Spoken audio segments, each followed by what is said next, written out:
Anita Sarkeesian's a name that I don't like to invoke very often. I do not want to give her the attention she craves, but sometimes there are situations that just need to be called out and discussed, and this is one of those times where she is proving just how hypocritical she really is, because only a few days ago she was calling out Ninja, saying that he was sexist and a misogynist and all of these terrible things with no proof, and people were obviously calling her out on the things that she was saying, the claims that she was making, and she had gone on a rant then about how influencers need to be held accountable for the things that their audiences do and say, and she is refusing now to take responsibility for the things her audience has done over the past couple of years.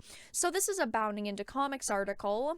Anita Sarkeesian hypocritically denies role in harassment of Liana K here on YouTube by Feminist frequency audience. Liana's channel will be linked in the description, but it says, after asserting the internet personalities have control over their followers and should be held responsible for their actions, Anita Sarkeesian has hypocritically denied that neither she nor the audience of her website, Feminist Frequency, ever played a role in the harassment of YouTuber and popular nerd personality Liana K.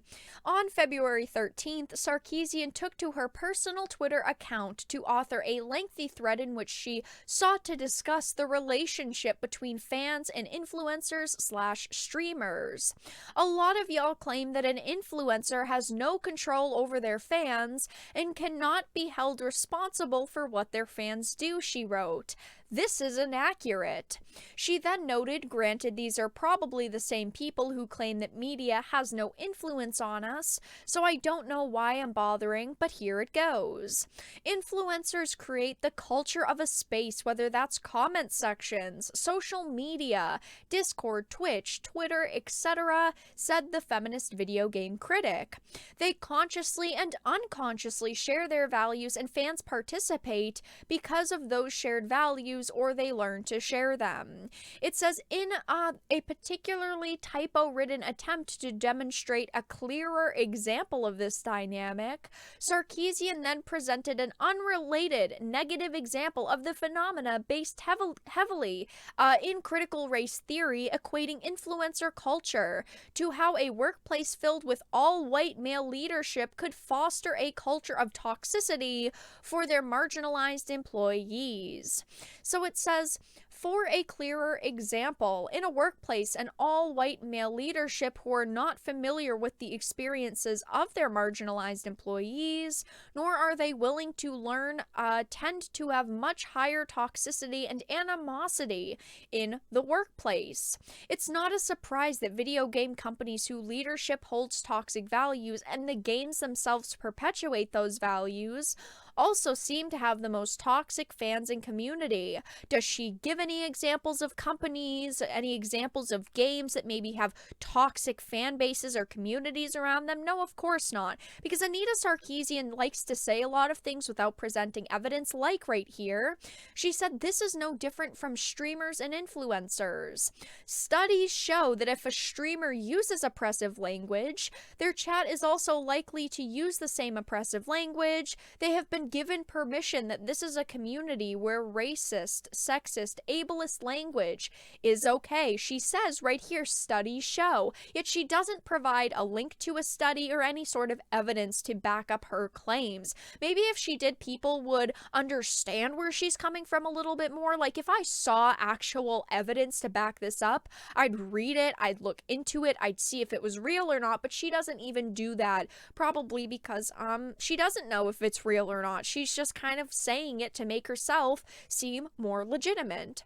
So pointing to popular streamer Ninja due to his status as one of the biggest streamers of all time, Sarkeesian said in Ninja's case, as one of the biggest streamers of all time, his constant insistence that he will not stream with women signals his values. He can deny this all he wants, but he is signaling to his audience that women are inferior, not good at games, and not worthy of his platform. I completely disagree with this.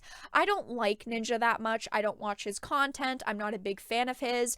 But in this case, he is not any of these things. He's never done any of these things. He has said in the past that he doesn't stream with females in a one-on-one environment out of respect for his wife. He has said this. He's said it multiple times. Basically, he thinks that it's disrespectful to his wife if he's spending a lot of time with female streamers, playing games with them, interacting with them a lot, and I disagree with that stance. I do think that it's kind of lame of him to do, because I do think that he's taking away opportunities to be able to stream with his female friends that he's having fun with. And also, we have to consider their relationships are professional relationships, but that's his choice. It's his platform. He can choose to do what he wants and what he doesn't want to do on his platform, and I respect his decision and the way that he presented it. He didn't just present it in some way where it's like, women suck at games, none of them are as good as me. No. He presented it in a very respectful fashion.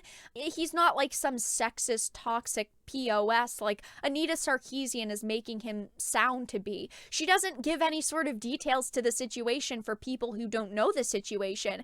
So she went on to say his audience accepts this and internalizes this by continuing to participate in a space that perpetuates sexist attitudes. The sexism is pollution that everyone in the community is breathing in. I mean, she went on and on about how Ninja's sexist and toxic and creating a toxic environment in the gaming community. But in response to Sarkeesian's assertion that those with a significant following were responsible for any instances of harassment perpetuated by their followers, Liana K had written, "I guess this is an apology for the years of harassment I've received from feminist frequency fans.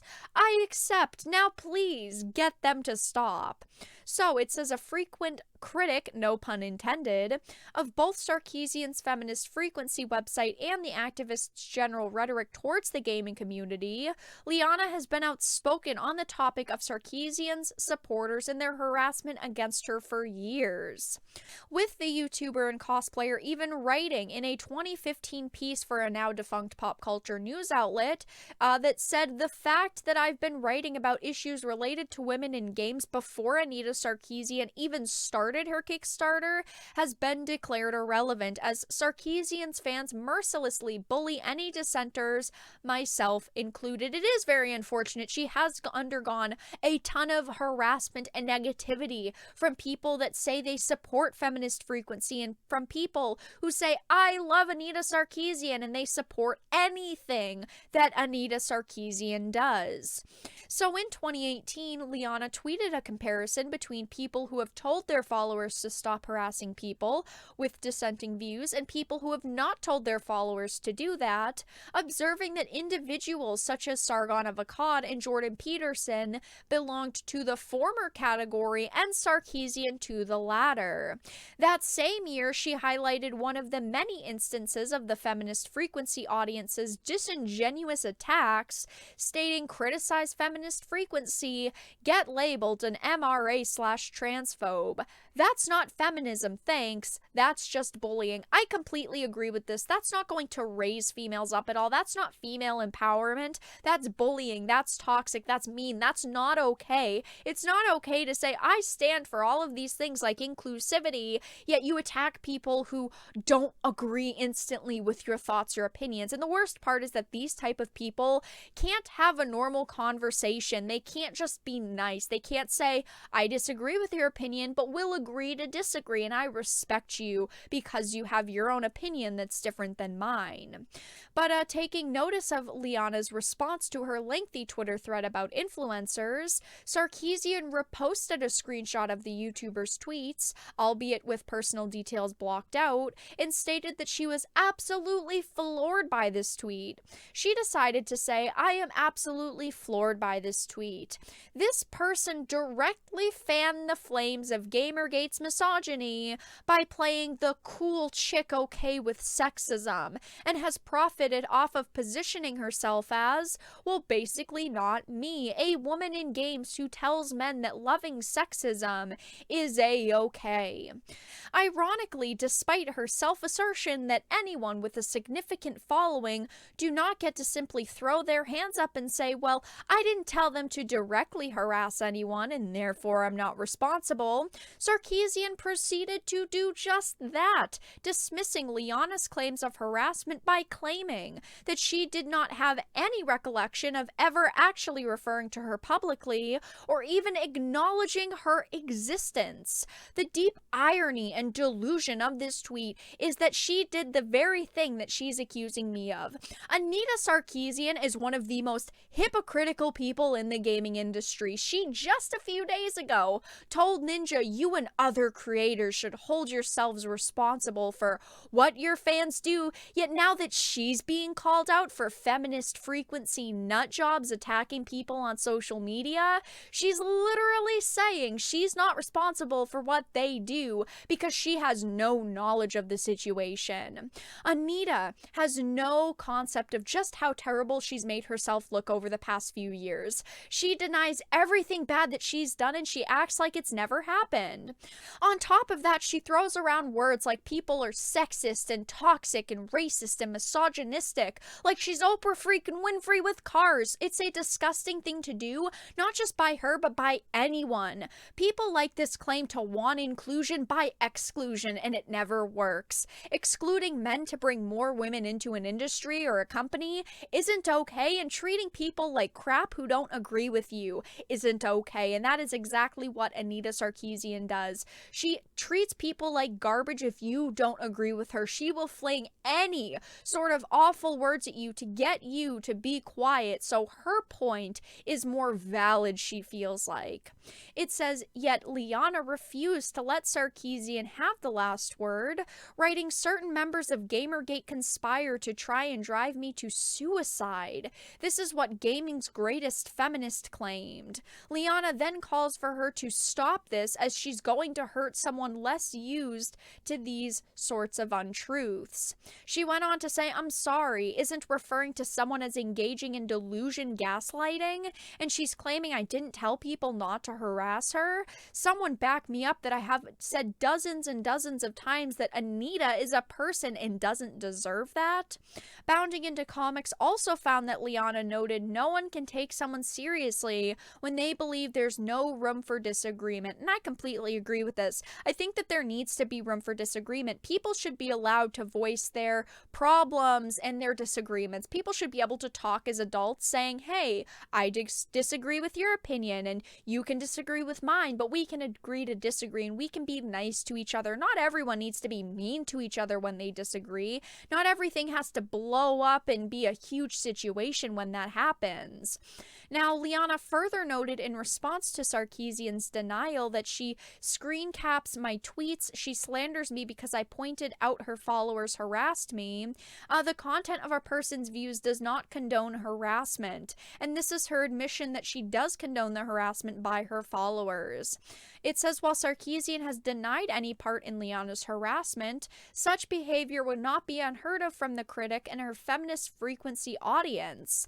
In 2017, she made a tweet was made by Feminist Frequency, their official Twitter account, decrying an interview between Kotaku UK journalist Laura K. Dale and the late pro-Gamergate personality Total Biscuit, due to the latter's support of the controversial movement led to Dale facing an overwhelming wave of harassment from Sarkeesian followers. Anita Sarkeesian's audience does unfortunately attack a lot of people that they dislike. They don't care that you don't have the same opinion as theirs. They are going to attack you for it. They don't care if it could be hurtful.